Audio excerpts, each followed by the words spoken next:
Hello, fiber friends. Welcome to another episode of the Knit, Knot, and Weave podcast. My name is Dorothy, and I am coming to you from Columbia, Maryland. This is my little corner of YouTube where I document my fiber adventures and share them with you. Usually that is knitting, crocheting, weaving, and yarn dyeing, and now it includes spinning. And this will be a heavy spinning episode. So without further ado, go ahead and grab a cup of something to drink. I have some coffee and I have some water with me, and let's get started.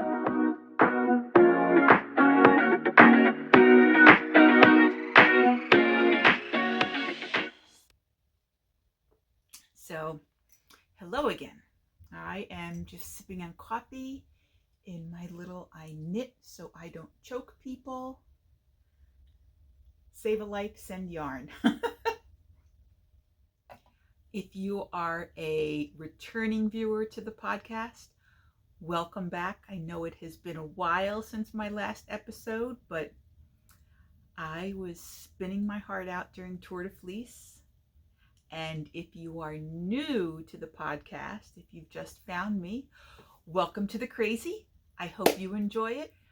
If you would like to follow me in other areas out on the internet, you can find me on Instagram as Knit, Knot, and Weave, and you can find me on Ravelry as Philia.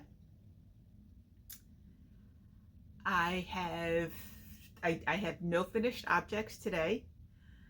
The last several weeks I have been doing a lot of spinning for the Tour de Fleece. And for those of you that are not spinners and don't know what the Tour de Fleece is, it is done at the same time as the Tour de France, so that as the bikers are spinning on their bikes, we are spinning on our spinning wheels or our e-wheels and making yarn. So for 3 weeks, I have been focusing very much on my spinning. Now we are in the midst of the Olympics. Go Team USA. And I am still working on some of the spinning that I did for the Tour de Fleece because I ran out of bobbins. So I have a lot of applying to do to catch up on everything. I have 2 whips to share with you because I did manage to get a little knitting and crocheting done. Then I have a lot of spinning to share. I have some acquisitions to share with you.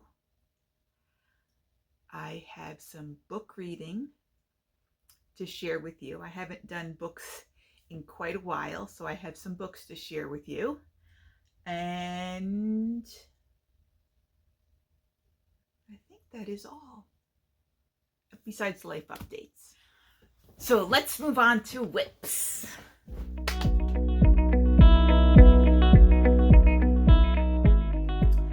So the first whip I'm going to share you is in an old project bag that I sewed myself.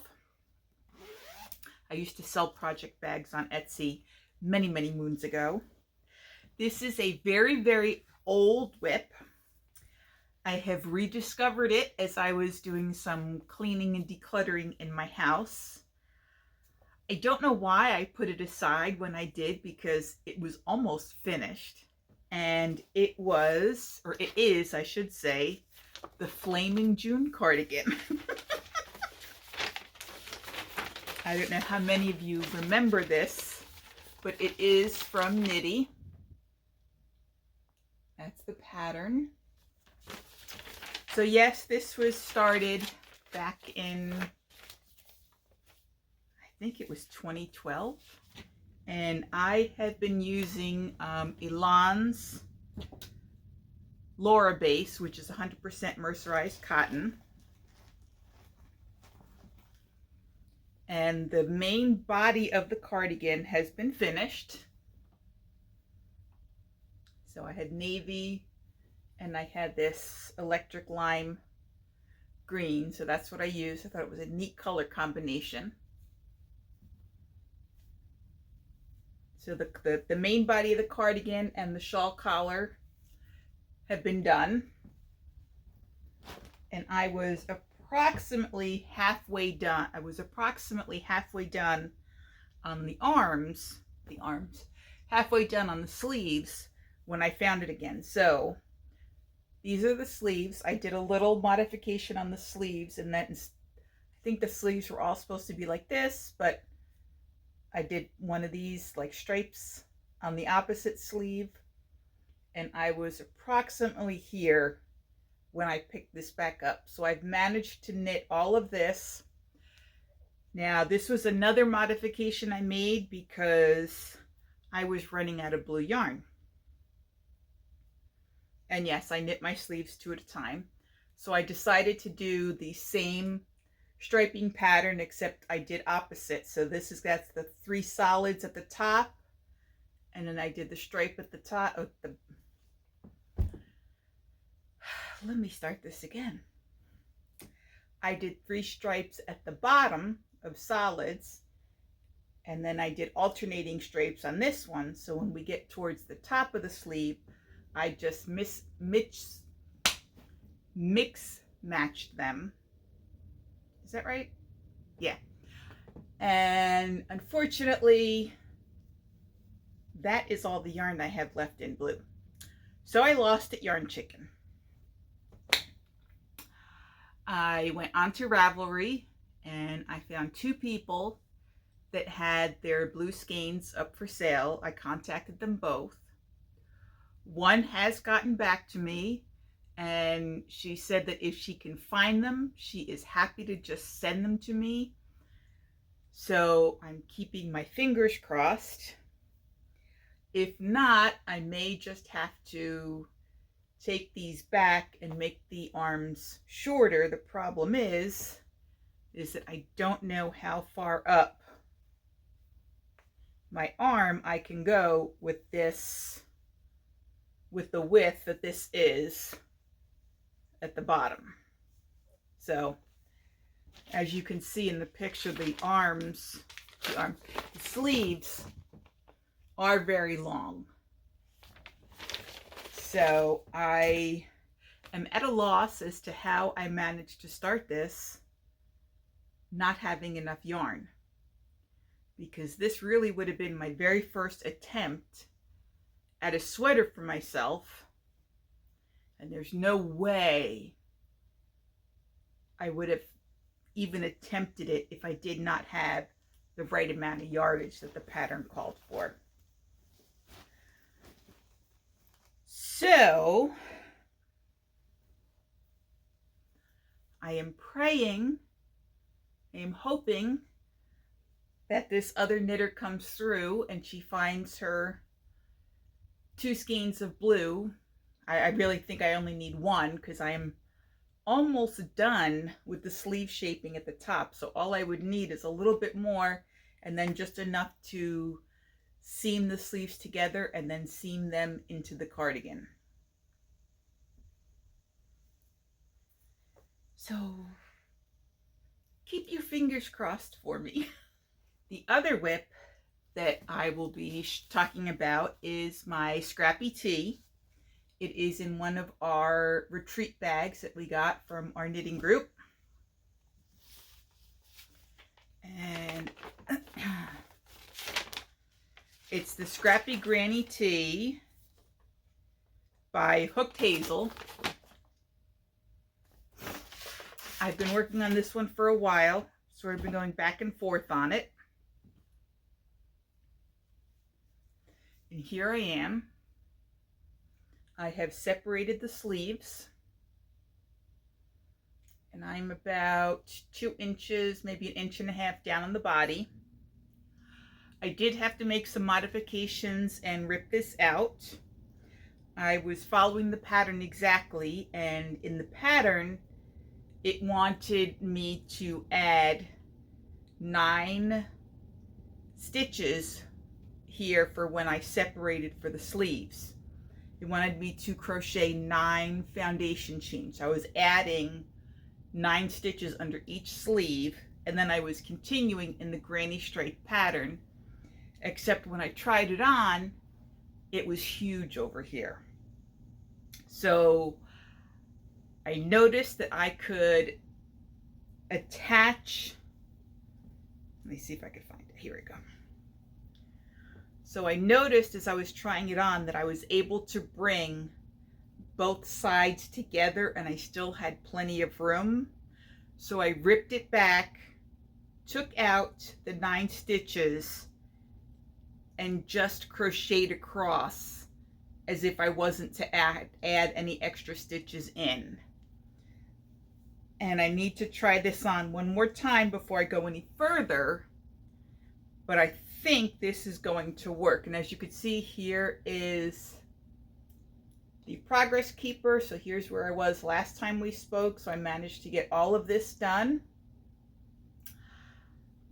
I think if I do this again, now it may be different if I use wool versus cotton, but if I make another cotton one for the summer, I might eliminate the single stitch that she has us doing between all of the granny clusters. I just think that adds a little too much openness, but I will see once I have it finished and actually try it on over a tank top. But otherwise, I am very pleased with how this is coming out.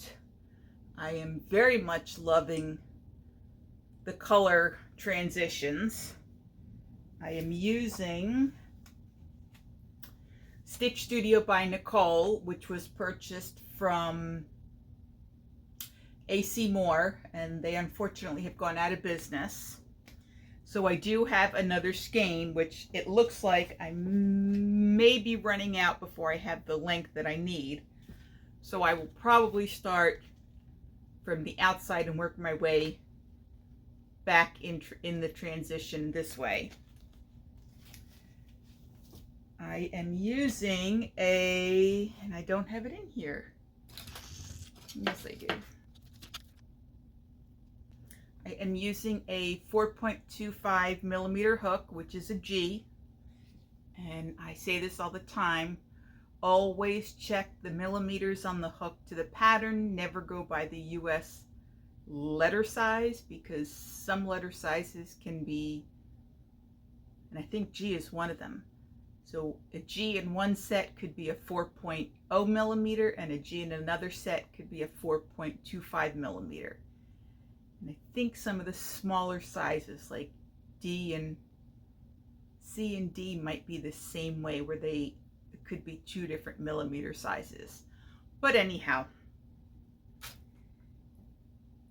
so this, and I probably shouldn't say this because I will probably jinx myself, will hopefully be finished by the next time I podcast. Oh, let me go ahead and move that progress keeper down.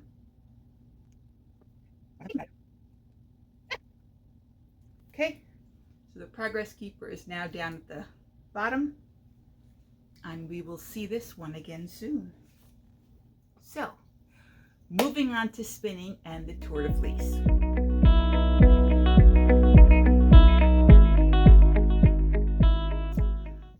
So, for those of you that are not spinners, I've already explained what the Tour de Fleece is, but not to participate. For those who participate in Tour de Fleece, they can just participate on their own and just spin whatever they want. There are companies or groups or specific fiber dyers that pull together and create teams, or you could create a team amongst your friends if you have a bunch of friends who are spinners. And you can just set goals of what you want to do during the Tour de Fleece. My goal as I was a new spinner was basically just to spin on a daily basis. And I wanted to, ooh, sorry, I didn't mean to rock the camera. So my goal for the Tour de Fleece was to spin every day and to try as many things as I could as a newbie. So I joined 2 different teams. I joined this team, the Team 80%, with the captain of Alana Wilcox, who is also the mastermind behind the Color Alchemy dyeing class. She is also and I don't think I have the certificate name right, but she's a master spinner.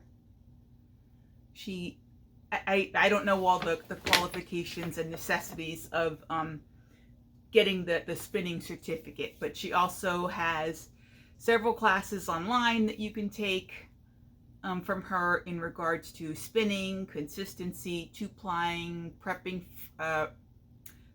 your bats or your fiber, and she teaches classes. I know this year she taught a spinning class at the Hand Weavers Guild of America conference, and she is teaching a spinning class at Rhinebeck this year, which I wish I could afford to take, but sorry, but I don't have the money for that right now. So I decided I'd be on her team, and she has a Facebook group, and so that's where we posted everything. And she had not challenges per se, but she had various different categories at the end that, you know, people could post a picture of if they wanted to go for a prize. So she had like best new spinner, person with the most unplied bobbins, like that spun up the most bobbins that are bobbins that were left that weren't plied yet. I won that one. What else did she have? Also, her team did not have to do just spinning. They could do knitting, crocheting, whatever. And then there is a bunch of fiber farms in my area, and they host a, I guess they call it the Fiber Arts Studio Tour, about once a month on a Saturday. All 5? 1, 2, 3, 4 studios. It used to be 5. But I think it's down to 4 studios now. And one Saturday every month, they're all open, and you could basically do a little yarn crawl between them. So it's called the Fiber Arts Studio Tour. And I decided to join them, and they did a bingo card where you could, you know, fill in as many squares as you were able to on that bingo card and go for a prize. Nobody had any specific challenges to do. I know other groups, sometimes there are what are considered challenge days in the Tour de France, where, you know, the men may be, you know, pedaling up a steep hill or whatever. And so in the Tour de Fleece, those days are usually considered challenge days, and where you are to challenge yourself as a spinner to do something. I did not participate in any challenges. I'm new to spinning, so I thought just spinning was a challenge for me. And so I will go through all of my completed skeins in order of how they were finished, and then I will share the remaining bobbins with you. So first up, I had to clear my bobbin. I should say clear my bobbins, but I really only had one bobbin. This was, whoa, what is my English up to today? This was left over from the spinning class that I took at the Maryland Sheep and Wool Festival with Maggie Casey. The last half of the second day, she was just bringing out various different undyed fibers for us to play around with and get a feel for. And so they just got all plied together on one bobbin, and because I hadn't split them up, I just went ahead and chain plied them to get them off and into a skein. And this still needs to be wet set. This will probably just go up in my craft room as a sampling of my first spinning project.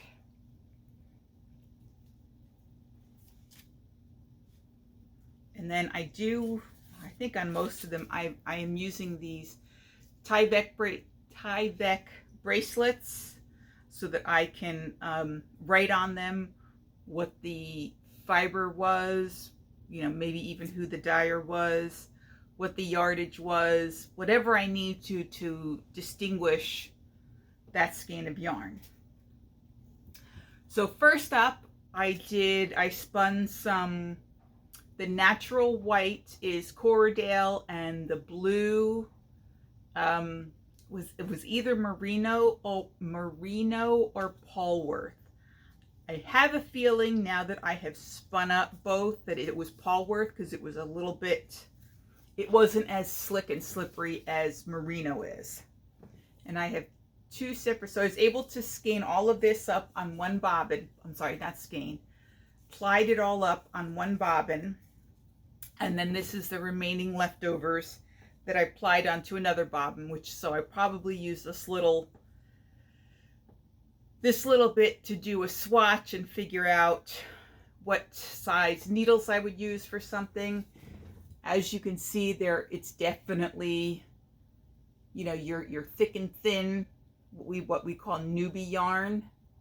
It is not considered a art yarn.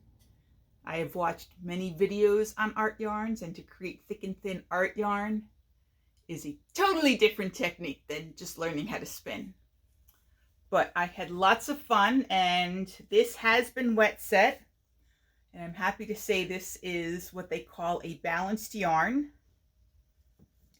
This one is not, they're tied together with the Tyvek. So this one was not as balanced. And I think that's because these were both at the beginning of the bobbin. So they were the first few yards that I had spun of each of them. So they were probably either overspun, and that's why they're not as balanced as the rest of it. But these have been wet set. So these are ready to be used. And this came out to approximately 8 wraps per inch, which I'd say is probably an Aran weight. And because it is thick and thin, I did a wraps per inch in different areas of the skein a couple of times and just sort of averaged it, because as you could see, here's a very thin section, yet here is a very, very thick section. And it's approximately 138 yards in here. So I should at least hopefully get a nice hat out of it. And then I had some leftover blue. So I just created a plying bracelet. I know some spinners call that an Andean plying, but, and I think I watched a couple of different videos on bracelet plying, and somebody had said that although people call it Andean plying, it's not exactly the same, and they didn't want to impose on that or something like that. So I haven't had a chance to really research Andean plying to see what the specific difference is that this podcaster was talking about. But basically, when you make a plying bracelet, you are wrapping the extra yarn around your wrist and around your middle finger in a specific manner until all the yarn is on your hand.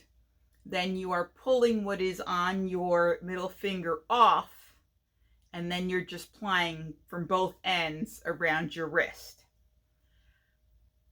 I was anticipating, since this was my first time, that I would be creating a huge mess. But I didn't. It all worked out, so I'm quite pleased with that. And then I went to my Maryland sheep and wool purchases. And I know in my last episode I had shared various braids that I said I was going to spin up during the Tour de Fleece. But my mind got changed a couple of times when I went to certain shops during the Tour de Fleece. The team that I was on, the fiber artist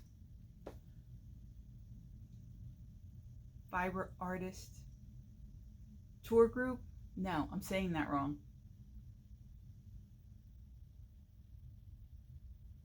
My brain is fried tonight.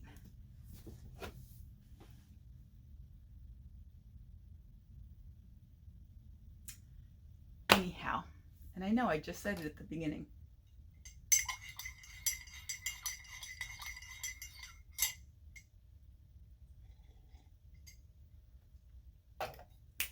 Fiber Arts Studio Tour. On their bingo cards, they were having, I don't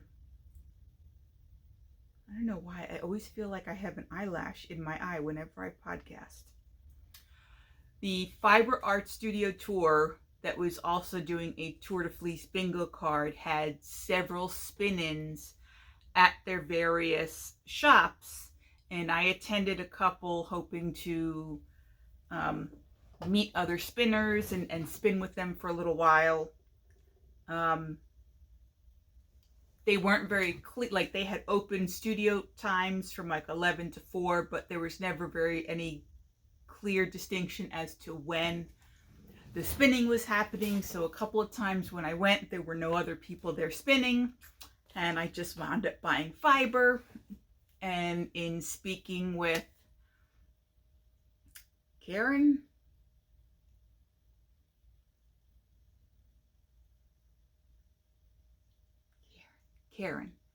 at Avalon Farms Fibers, she was thinking that if they do this again next year, that they would put specific times down of when people could come to spin, so that people would be there when you want to spin. But anyway, we had a fabulous conversation about it. So my second spin up was the BFL that I bought from Maryland Sheep and Wool.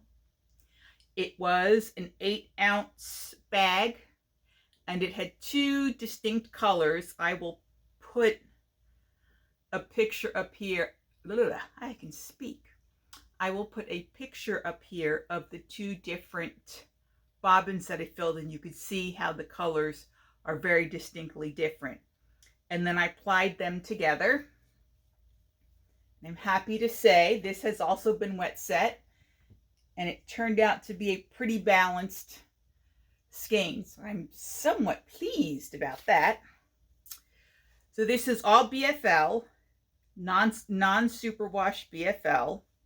Again, it's approximately an Aran worsted weight yarn. And again, I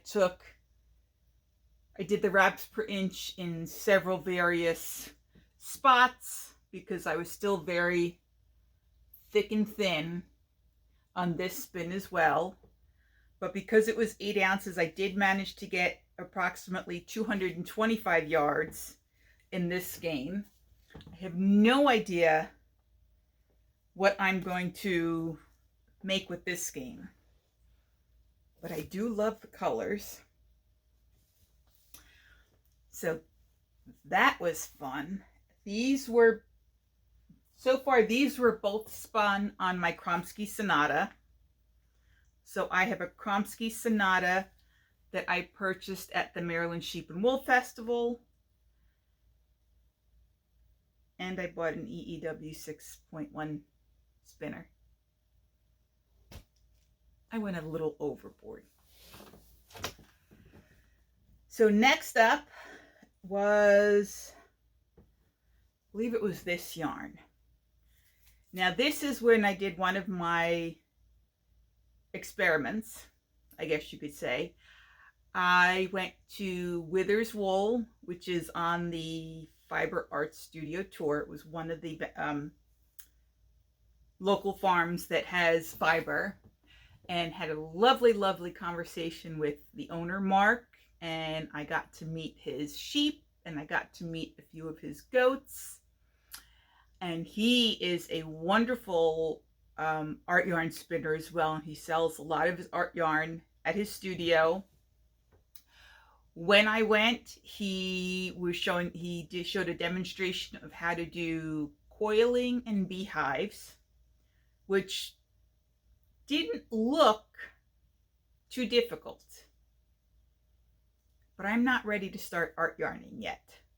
But he did have this beautiful, beautiful bat, and it was merino, mohair, and we're pretty sure there was some silk in it just by the feel. He didn't have it clearly labeled, but he knew that it was at least merino and mohair because that's what he has on his farm, Angora mohair goats and merino sheep. But there was definitely a silk factor to it. And I don't know if this bat had been there for a while and it had been sort of very, very compressed. I don't know if it was the mohair in it that made it very difficult for me to spin, to draft and spin. So this was, as a second spin, this was a very difficult spin for me, a difficult draft. It wasn't bad to spin, but it was difficult drafting. And when I finished, because of whatever was very tacky in it, whatever fiber was very tacky in it, I decided to keep it as a single. Now it was a little overspun, so I took the risk and ran it back through my spinning wheel in the opposite direction to take a little bit of the spin out of it. And then I watched several videos on how to set a singles. And so in order to set a single skein like this, you actually go back and forth between hot water and ice cold water. Whereas so you start in the hot water, and then you want to shock the fibers and put it into basically an ice bath. And that helps shock the fibers and allows them to not quite felt because you're not looking to agitate. But it seems to have worked. And the running it back through a second time and taking some of the twist out, I managed to get, I guess, a balanced single. I am looking to possibly knit this up into like a little scarfette.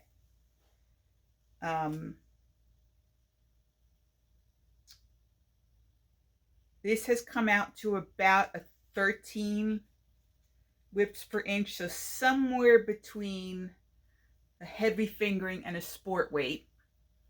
And there's approximately 254 yards. So maybe a Sophie scarf or something similar to that. If not, this might be a weft yarn in a weaving. So we'll see.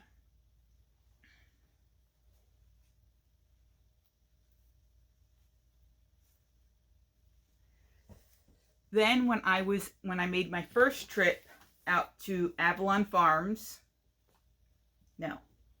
then I spun up this, which was a purchase from my friend Patrick when he was downsizing his fiber stash. And it's all his fault that I've started spinning. It's all your fault, Patrick.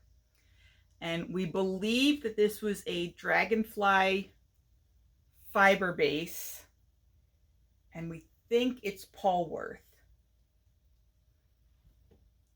So as you can see, this one still twists. This has been wet set, but it's still twisting a bit at the bottom. So it's a little either over or under spun. I can't really tell. But I did have a little bit left over of this, so I decided I was going to make a swatch. And I had very little left over, so this is a very tiny swatch.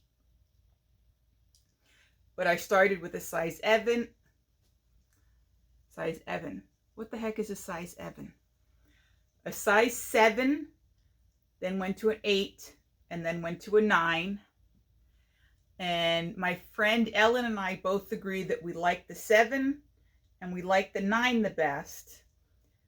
We liked the stitch definition in the 7, but we felt that the needles were still too small. It was a very tight stitch, and we liked the stitch definition that we were getting on that I was getting on the size 9, but we weren't so keen on the size 8.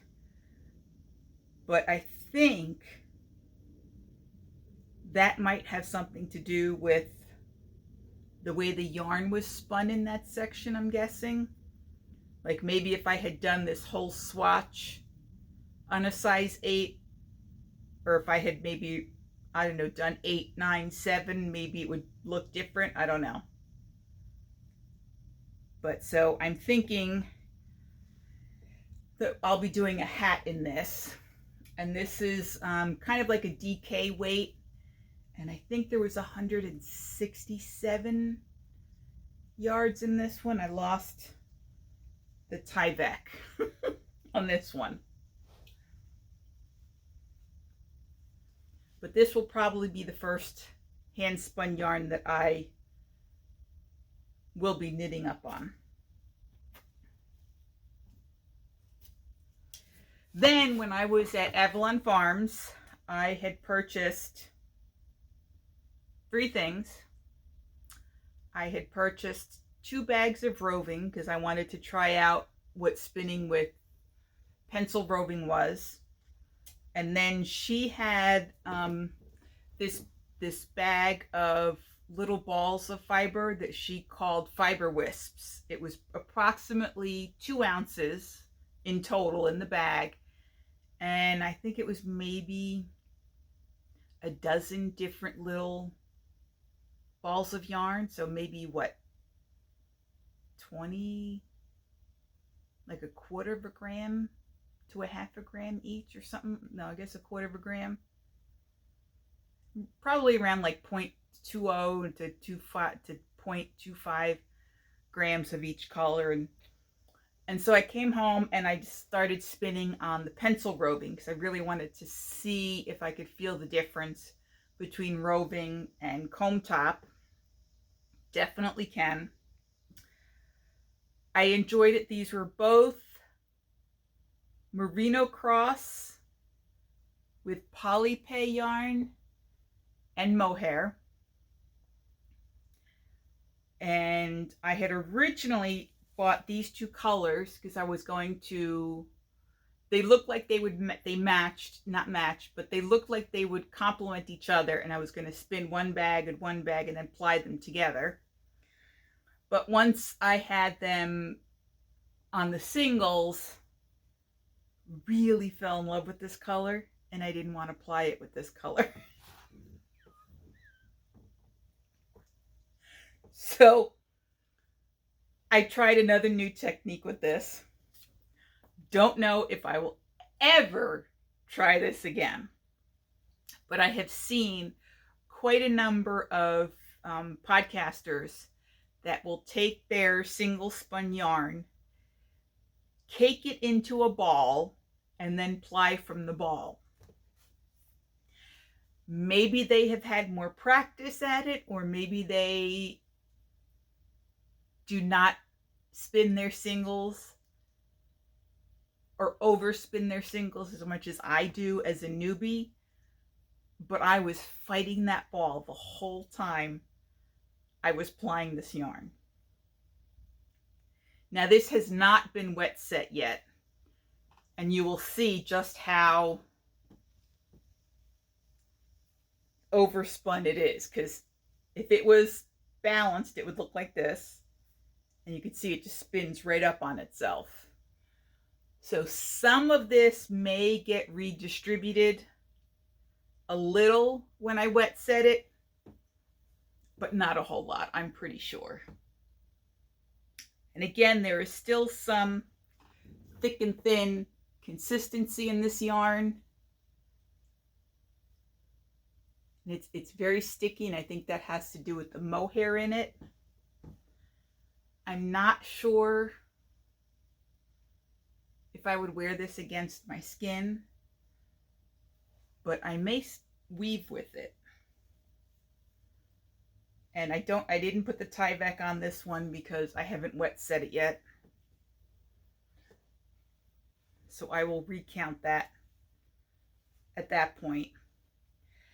And because I liked the blue so much, when I went back to Avalon Farms, I bought a second 4-ounce bag. And so I had 2 bobbins of this blue and spun them up and plied them together. And I just love this color.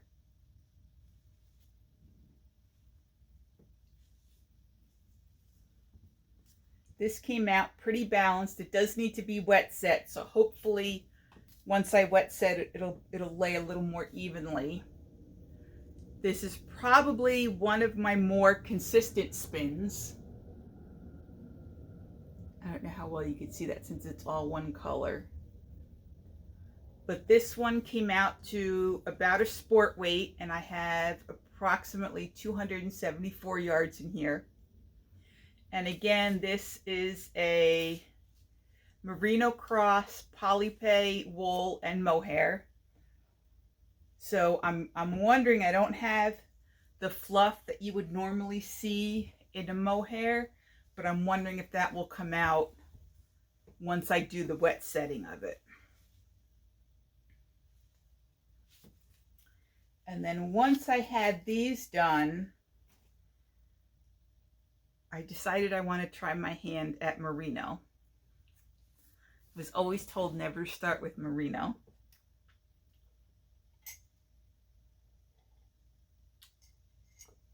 But when I went to Flying Goat Farms, which was one of the other farms on the Fiber Art Studio tour, I picked up a gorgeous, gorgeous braid of this merino yarn, of this merino fiber, and I spun it. I split the braid in half and decided I was going to attempt a 2-ply fractal. So what that means, for those of you that are not spinners, is there are several different ways to do a fractal. You could do a 3-ply, a 2-ply, a 3-ply, and I'm guessing a 4 or 5 or 8 or whatever if you want to. But I have seen videos on 2-plies and 3-plies, so that's all I can speak to. So basically you open up the braid, and since I was doing a 2-ply, I split the braid in half, and one half of the braid I spun right down through all the different colors. And then the second half of the braid, I resplit again into 3 separate not plies, but I guess 3 separate strips, and then spun them sequentially. So basically the first bobbin would go through like I guess from like pink to yellow, or pink to orange to yellow to blue to green to purple.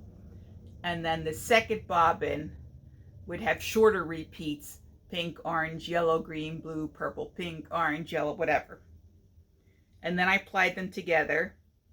And the first time I plied them, I could tell I didn't put enough spin into it, because when I held it up like this, it just fell over like that. So I took my chances and I how do I say that? I don't even know how to say it. Replied it? I don't know. I didn't reply. put more spin into it, I guess. Put more twist into it. I think that's right. I put more twist into it. So I went from the bobbin and added more twist and then pulled it out. This has not been wet set yet either, but I'm happy to say it's a bit more balanced than it was the first time. The spin is definitely tighter. The twist, I'm going to get my words all mixed up. The twist is definitely tighter the second time around. And I'd say this is closer to a heavy fingering weight. So this was a 23 micron merino, a 2-ply fractal, and there's approximately 196 yards in here. So I will check the WPIs once it is wet set. And I was thinking this might get knit up with either a black yarn or maybe a really dark purple in some sort of a maybe shawl or something. This is, I think, one of the spins I'm most happiest with, even though I had to do it twice. Then I pulled out the little bags of wisps that I bought. And because they were only 2-ounce bags, I put one, I spun all 12 on one bobbin, and then I broke out the other bag and put those on a second bobbin and then 2-plied them. And this really turned out beautiful. I have not wet set this yet, so there's no tie back on it. There's just a little bit of twist down here at the end, so that should hopefully come out when I wet set it. But just look at all the colors in there. I just love how this came out. Now, Karen showed me how she did this the first time I went out to her shop. And she actually does this by holding 2 different colors. So basically she's doing a single ply, but she's holding 2 different colors together and getting the barber pulling that way. I couldn't make that work for myself, so I just made it a 2-ply. So I'm super excited about this one. Again, it needs to be wet set, so there's no tie back on here, and the yardage isn't set yet, because depending upon how it floofs up, it may get a little shorter than the 2 yards around the nitty knotty that I have. And again, this is a whole bunch of different ones. Do I have a card for this? I think in her wisp bag there was merino cross, polypay, some silks, some alpacas. There's some yarn in here there's some yarns in here that have some Stellina or Angelina or Firestar in them.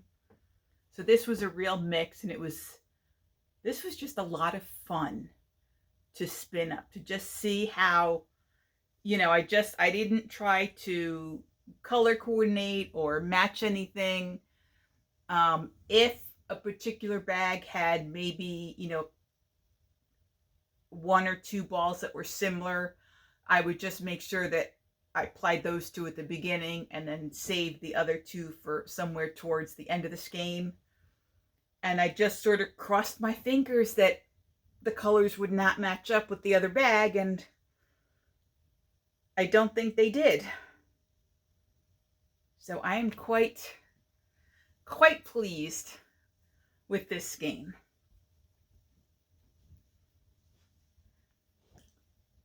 And then my last skein to share was actually done on my Turkish spindle. I had purchased this bag of remnants wool. It's just a wool grab bag. It's from the Artist's Daughter. It's an Etsy shop.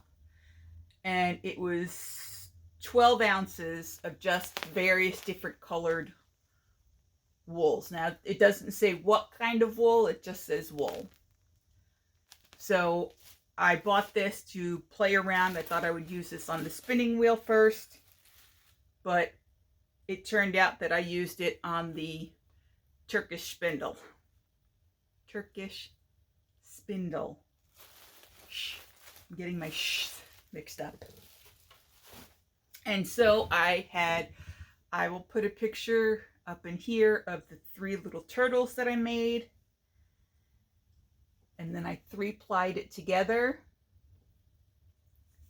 It's, there were 2, like, one was like a gray, a light gray, one was like a purpley gray, and then one was like a pinkish gray. So I thought they would play well together when they were spun up. This has not been wet set, and this is highly over twisted. But I think the colors are nice. The colors came out very nice. They work well together. I'll probably just make some sort of a swatch out of this one just to see how it's done. So this is a 3-ply 100% wool. It only made 60 yards. This was a bugger to ply up because I didn't know how to ply on I didn't know how to ply on Turkish spindle. I didn't know if I wanted to attempt it because I had just got the flicking down of the Turkish spindle to go one way, that I was afraid in my absent-mindedness that I would try to play, and I would try and ply, and I would flick the spindle as if I was spinning for a single and then screw everything up. So I saw online, I think it was in the Facebook Tour de Fleece group, where someone had put their little turtles on like skewers and then ran them through a basket to sort of make their own little lazy Kate. And so I thought, oh, I'll try that. Yeah, I had to throw away some of the singles because they got all tangled up, but that's okay. That's what happens when you're playing. So I have started another set of 3 colors on a Turkish spindles that are in neutrals. They go from like a cream to a mid-tone tan to a brown. I'm only on the cream one, and I will probably contact Kirsten from JK Fiber Arts, because she does Turkish spindling, and see if she can teach me how to ply these 3 without wasting so much yarn. So those were all the completed yarns that I managed to get through during the Tour de Fleece. I have a number of bobbins here that have been spun up, and I guess I'll show you the ones that I spun up during the actual Tour de Fleece. After watching several episodes of Tammy from Cinematic Skeins, and if you haven't watched her podcast, you should go over and check her out. She introduced me to Hanwi wool, which is a New Zealand breed, and they ship to the States. So I went on their site and I bought 2 of their sample packs. So these I did talk about in my last episode, because these were one of the things that I did want to spin up. And I managed to get through 6 of the 7 sample packs of the regular Hanwi. So you can see on this one, goes from a dark brown to a mid-tone to a light. And then in my foresight, I was thinking about how if I plied them together, they would go. So I started with the lightest and then went to a mid-tone taupe, or oatmeal to a taupe, so that if I decide to do a 3-ply, it would hopefully work into a nice gradient. And if not, if it worked as a 2-ply, then the lightest and the darkest would be barber pulled together, and then the darkest brown with the oatmeal would go together, and then the mid-tone brown with the light brown would go together. There's one more color left, but I wasn't going to be able to fit it on either one of these bobbins.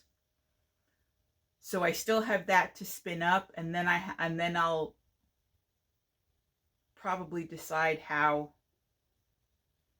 I'm going to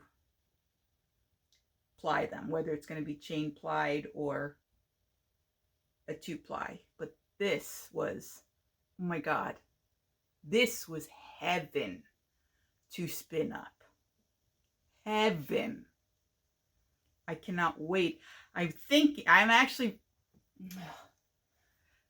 seriously thinking I may do this as a 2-ply so that I have a nice drape to it and can make a fairly decent, I think I can make a decent size, not a schlanket, but this is 300 grams, so hopefully I can make a decent sized shawl, at least. And then I could possibly spin up the last 50-gram sample with maybe a 50-gram sample of the Hanwi silk that I have, because I bought that sample pack as well. And because they had run out of ebony in the regular Hanwi, they had sent me a 50-gram pack of ebony in Hanwi silk. So I could spin that one and ply it with the regular Hanwi that I have, which is I think the color stone is left. But anyway, I couldn't do anything with these because I had to get the jumbo flyer. So as soon as that comes in, these will get plied up.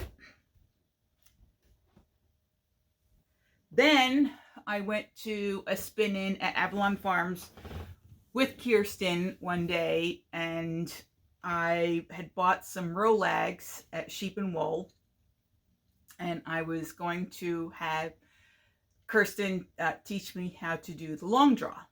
Unfortunately, these Rolags were not the greatest. It was Hidden Pastures Luxury Fibers that I purchased them from at Sheep and Wool.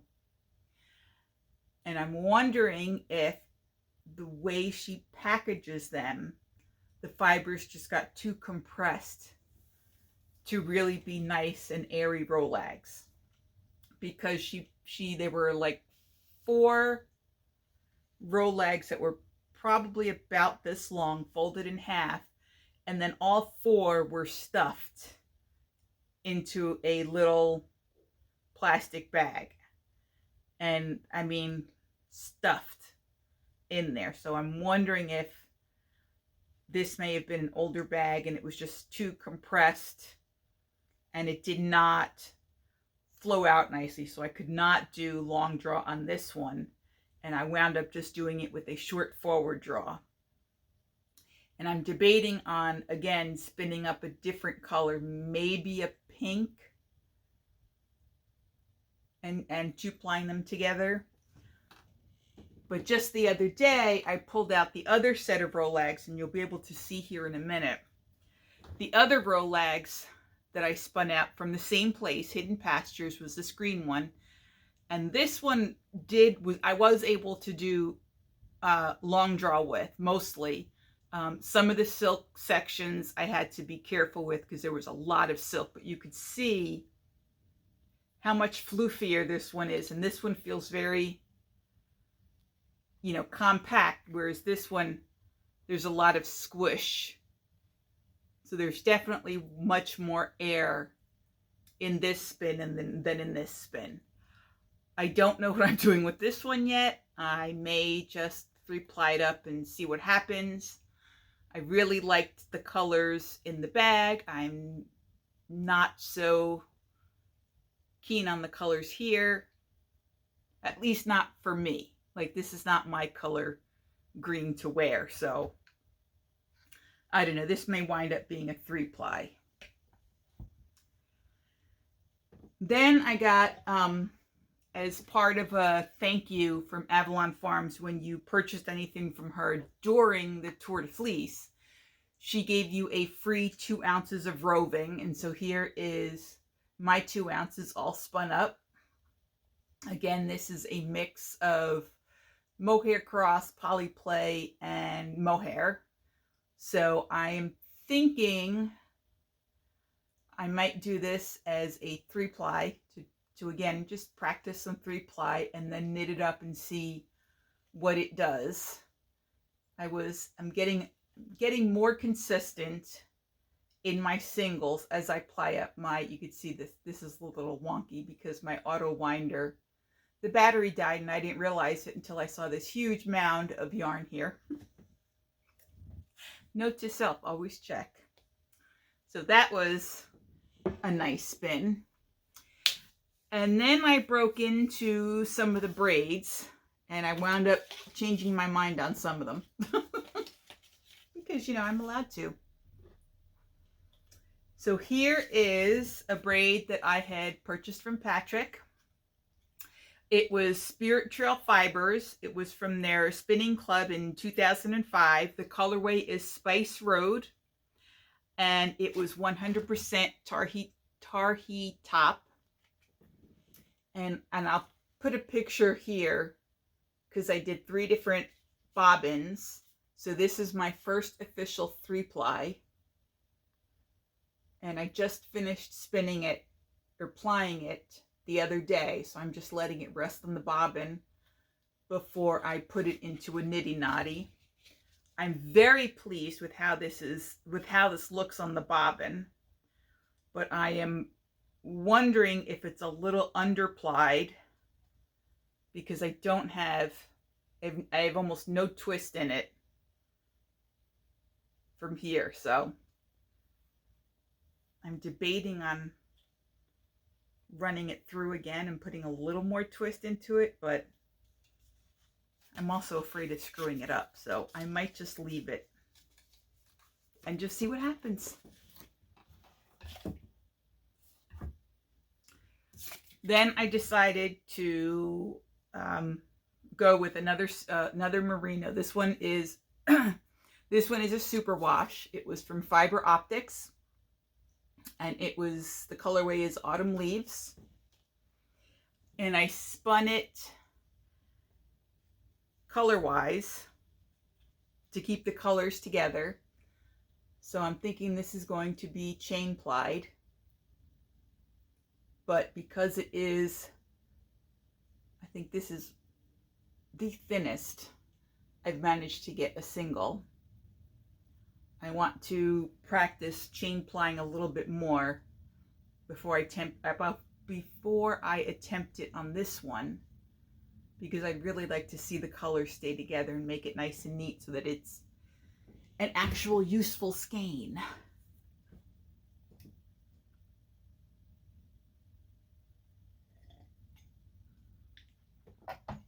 And then lastly, I have another Fiber Optics. I decided to test my hand with some silk, and this was another Fiber Optics yarn with blue face Leicester and silk 8515 in the garnet colorway, and I did it as a 2-ply. I attempted to keep my singles a little bit thicker because I was aiming for a sport weight. And now obviously this is still on the bobbin, so it hasn't been wet set to see if it's going to floof anymore. There was definitely a learning curve when there is silk in the mix. The shine is lovely. I know you can't really see it on the camera, but I love the color. I'm thinking, again, this is a little under twisted because there's no twist in here. So I haven't quite got the hang of plying yet, even though some of my earlier bobbins came out balanced. I think that was just beginner's luck. But this is so nice and squishy. And I'm thinking this might be a nice, depending upon the yardage, might be a nice hat or a cowl. And the colorways are just not coming through on the screen, but anywho, that is all of my spinning content for this episode. Obviously, you will see some of these again, hopefully in the next episode when they get plied up or wet set, and we'll see what happens in the end. But I had a lot of fun spinning for Tour de Fleece. I enjoyed participating in both teams that I was on. I learned a lot. I tried a lot. So I tried different preps. I did comb top. I did superwash. I did Rolags. I did a bat. And I did pencil roving. So that's, did I say bat? Yes, I did a bat. So that's 5 different preps that I tried. I spun merino and mohair, BFL, Hanwi, Falkland,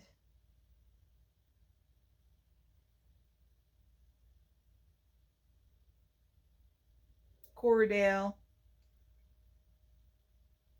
BFL and silk. So I tried at least 6 different fiber blends, or fibers and fiber blends. Oh, and then the Rolags had 3 different fibers in them. One was, I think, merino, alpaca, and silk.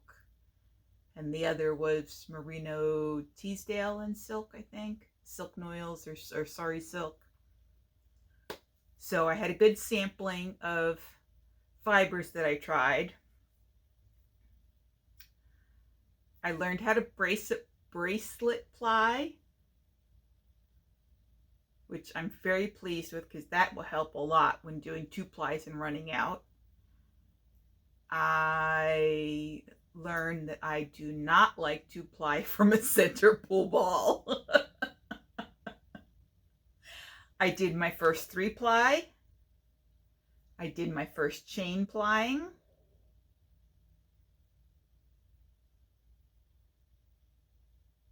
I spun on my first spindle. So I did my first spindle spin. I've learned that I have way more patience teaching other people than I do when I'm teaching myself. I expect myself to be way better at something than you should at the beginning. And I think that's a downfall of my upbringing, but that's for another time.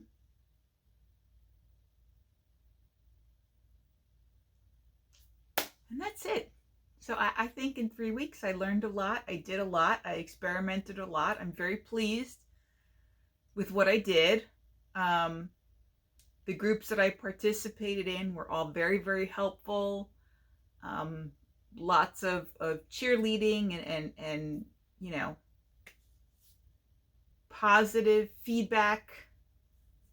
Had questions answered. People were very, very helpful when I had questions on whether, you know, how long do you rest bobbins before plying? How long do you rest before knotting them up? And how do you do this? And how do you do that? And it was just a wealth of sharing information. Oh, and I did my first single spin. I hadn't planned on doing a single spin, but it happened. And so I'm looking forward to continuing on my spinning adventures. I think I have officially gone down the rabbit hole. And I'm already craving another spinning wheel. I know, I'm crazy. I have been looking at blending boards. I have a friend that has pretty much stopped spinning, and she is willing to sell me her drum carder at the cost that she got it for. And it's a company that's no longer in business, but I'm seriously considering that offer because I think that could be a lot of fun to learn as well. I mean, I did have fun when Kirsten showed me how, and I still have that footage to go through and edit for you guys. And yeah, so I am having fun with this. Damn you, Patrick, you got me all into this. So anyway, as I was doing the Tour de Fleece and going through the groups and looking at all the posts and stuff, I was, of course, introduced to some new dyers and wound up making some fiber purchases. So I guess we will move on to acquisitions.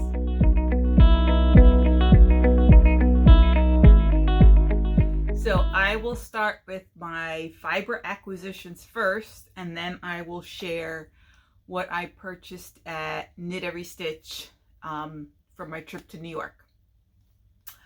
So I purchased some bats, some of the new dyers that I found as I was following the Team 80% with Alana Wilcox, the Fiber Artist Studio Tour, and the regular Tour de Fleece group on Facebook. I went a little overboard. One of the dyers that was shared was Three Waters Farms. So I purchased 2 bags of roving from them. One is Rambouillet wool, since I haven't spun with Rambouillet yet, and it's called Spinning Fanfare. And this is their colorway.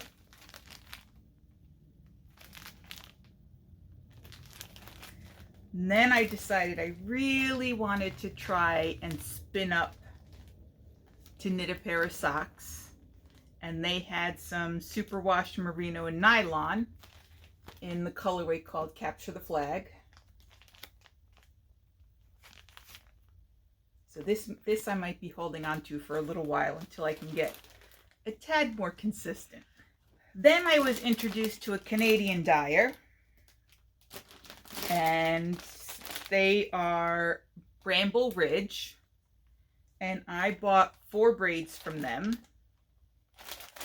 I brought, let me see, these are both Paulworth, and although the colorways look similar, they're 2 different colorways in that package.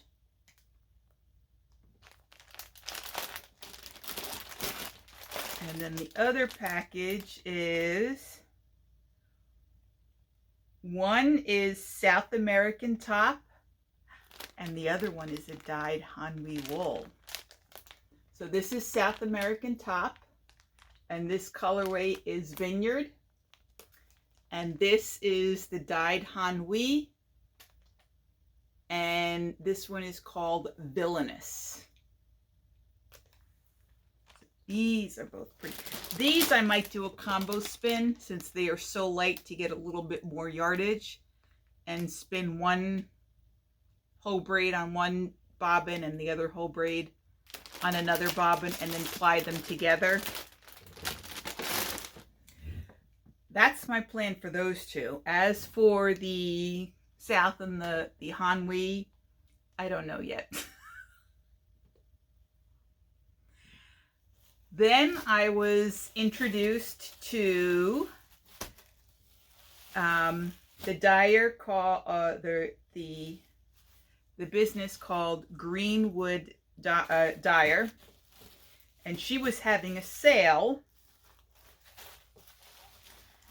and I bought these 2, which are 50% Paulworth, 25% black bamboo, and 25% silk. And this is called Pink. And this is the same base, and this one is called Forest Flowers. And I was thinking those would look nice together. And if I wanted to do a 3-ply, maybe black. So this might be another 3-ply. Then I got another 100% Rambouillet, and this was called Jellyfish. Don't know why, but I thought the oranges were just so pretty, and I'm not usually an orangey person, but then I got something I probably am not nearly ready to spin yet, but I couldn't pass it up. It's a 50-50 blend of yak and silk, and it's called Winter Sky. Look at those colors. Oh my God. So I may hang on to this for next Tour de Fleece, when hopefully I could spin a little bit better. And then I picked up another hodgepodge bag. It's called Bag of Bits, and it's in all different color rovings. I really, really liked the way that skein came out from the wisps that I bought at Avalon Farms, that I want to try and do another skein like that. So I thought this would be fun to try it from a different dyer. Then I went back to Friends in Fiber, and I saw that she had Rolags. And if you are looking to learn from Rolags, now I can't speak to the Rolags yet because I haven't tried them, but I think her packaging was very smart. There is no way that these Rolags are going to compress the way the other Rolags did. So this is 2.2 ounces of spinning Rolags, and I forgot, it doesn't have on the label what the wool is, but it's called Shades of Blue. There's definitely some sparkle in here, so there's probably either Stellina or Firestar. I don't know if you could see the sparkles in that, but I'm looking forward to testing these out. These definitely feel much lighter and airier than the other ones. So that the ones that I had gotten in the bag were probably like almost 2 of these, maybe a little bit long. I'm sorry, I'm covering my mouth. So the Rolags that were in the bag that was giving me difficulties was probably Rolags that were about this size, probably a tad longer, and then they were folded in half. They were folded in half, and there were 4 of them stuffed into a bag, and literally you couldn't put another thing in the bag. So I think the bags need to be a little bit bigger. But I just thought when this showed up in the mail like this, that this was just an ingenious way to package your Rolags so that they don't get compressed, and you could still use them for long draw. So I'm excited to try these out. And I bought another one in pink. I just don't know where it is right now. And then I decided I wanted to try, excuse me, I wanted to experiment with different fibers again.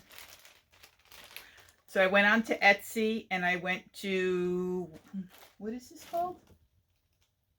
Walnut Farms. And they had some baby camel comb top.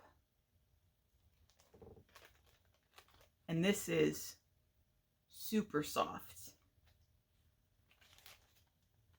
So I'm looking to try that. This is, again, this is baby camel in a natural color.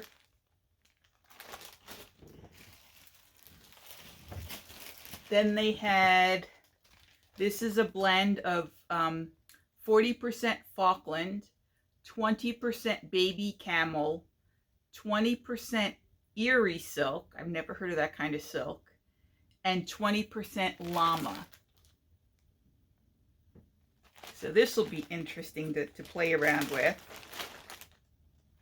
And this is nice. Not as soft as the pure baby camel, but this is nice. Look at the color. It's so pretty. And you could definitely see the, I don't know if you can, but I can see the shine from the silk. Very nice. I just want to try all the different fibers. And then here's one more, and for the life of me, I can't remember where I bought it from. But this is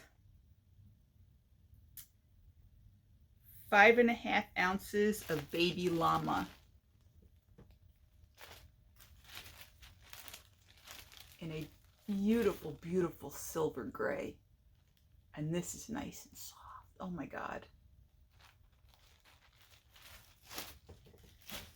So yeah, I went just a little overboard on fiber. It's all your fault, Patrick. So now I will share the little bag of yarn that I purchased at Knit Every Stitch in Mount Kisco, New York. And I bought all yarns that were new to me. That was my goal when I went there. And if you have not, if you live in that area of Westchester and you're near Mount Kisco and you've not, or Mount Kisco is within driving distance to you and you've not checked out this shop, I highly, highly recommend it. They have such a wonderful selection of yarns that I have not seen in any of the yarn shop that I've been to, and I've been to a lot of yarn shops. So the first thing I picked up was a new Mayak yarn. And I don't know how new it is. It's not one that I've heard before, but it's Fior di Lino. And it is a combination of 50% Tibetan cloud wool. I can't even read this, it's so small.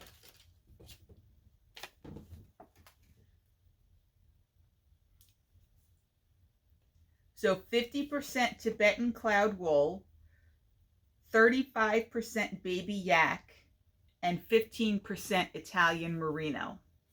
And this is a fingering weight, and they're 218 yards in each. And I thought I would marl them for a nice hat. Either that or I might make like a nice little Sophie scarf. I don't know if I would use them both or if I would make one in black and one in pink, but it's very, very nice. So this is graphite.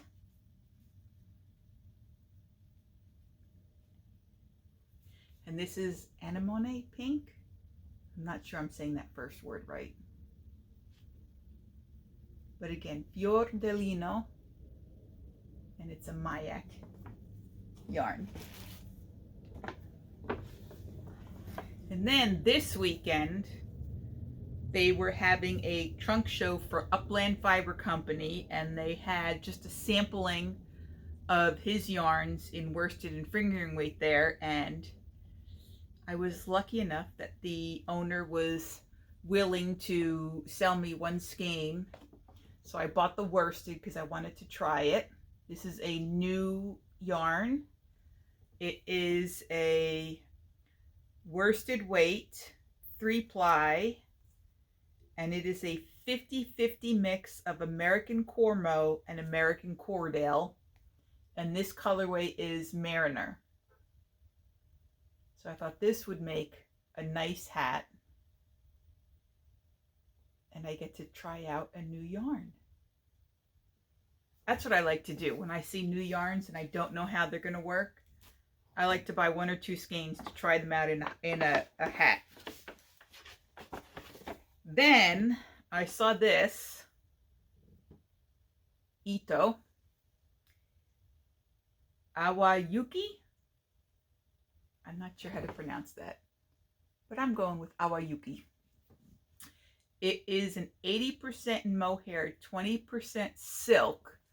But if you look at it, it's not a normal mohair silk. It's almost like a boucle. It's like a boucle style yarn. I don't know if you can really see it. But this is a color that I thought would look nice with that, and I just put it away, the 3-ply that I spun on the Turkish spindle. So if I knit up that little 60 yards, I might include this, but I might not. So I think I want to see how that works up alone and see what I can learn from it in regards to my spinning. And then lastly, they had some Les Garçons yarn, and I was able to get, I couldn't decide on colors, but I was able to get 2 skeins of their new base fluff, which is 55% baby alpaca, 18% fine merino, 17% mulberry silk, 10% yak, and 100% dreamy. So it's a sport weight. It's definitely a floofy yarn, as you can see by the halo. There you go, against my black shirt, you can see the halo that floofs up from it. So I thought this would make maybe a nice striped little shawl or scarf maybe. This one is called Lavender Tea, and this one is called Feathers. I had a very hard time because they had a beautiful black, I think it was called Granite. They had a beautiful red. So I was debating between those two, the black and the red, or these two, or the red and the gray.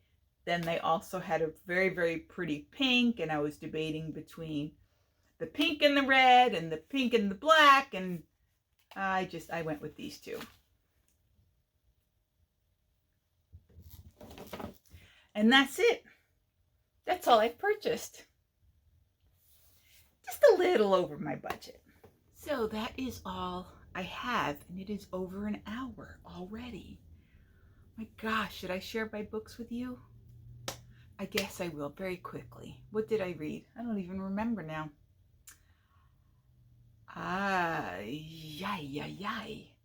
This is so bad, I forgot to write them down. The Lost Bookshop. Very, very good. You know what? I'm going to save my books for the next episode so I could write them down, the titles and the authors, in case you guys want them. That's what I'll do. I guess I will start with the life updates. So about 2 weekends ago, I went up to New York. My niece, who is 15, is working on her Girl Scouts Gold Award. Her Gold Award program is geared towards field hockey. She loves field hockey. She has been on the varsity team since she was a freshman. She started playing in middle school. She plays club field hockey all year round. She's very good at the sport. She loves it.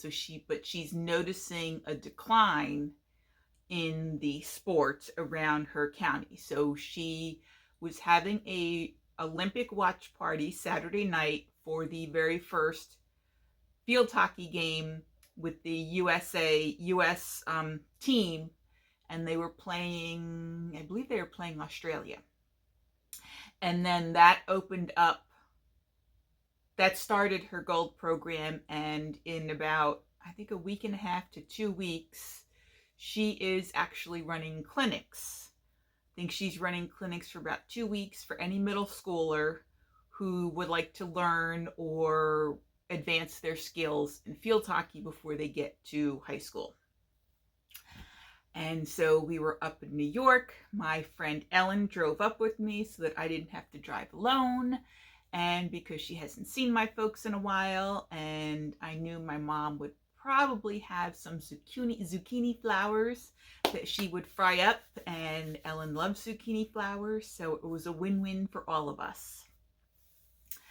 While we were up in New York, we did go to Pick Up Every Stitch in Mount Kisco, which is a yarn shop, and we had a lovely time out there. We went to a bakery and we got ourselves some Italian pastries while we were up there.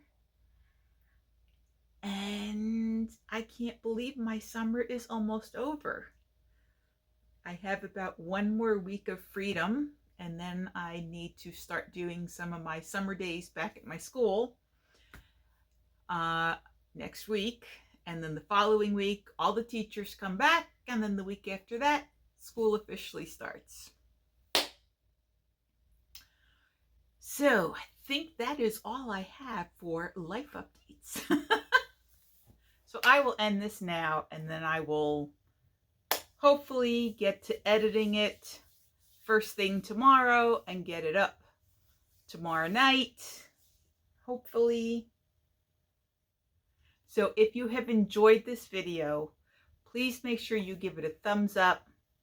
Hit that subscribe button if you'd like to see more content. And if you do, go ahead and click on the bell icon so that you can get notified next time I put up an episode. Please leave a comment. Did you participate in the Tour de Fleece? Did you meet your goals for Tour de Fleece? I'd love to hear it. If you are a new spinner like me, let me know. I'd love to hear from new spinners, oh my God, what is up with my speech today? I love to meet new spinners and hear their stories of how they got started and what they're thinking and where they're going and what all kinds of crazy things they want to do. Were they as crazy as me and went all crazy and buying all different kinds of floofy fibers to try out? Or are they taking it at a much more slower pace? Like I probably should, but I'm not, which I am now learning is part of my ADHD, is this compulsive buying.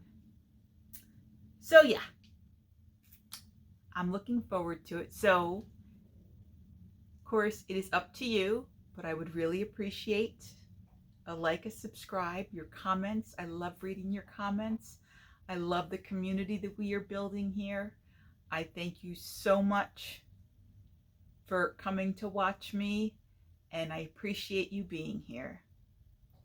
With that being said, I wish you all well on your fibery adventures. Ciao, ciao. Love you guys.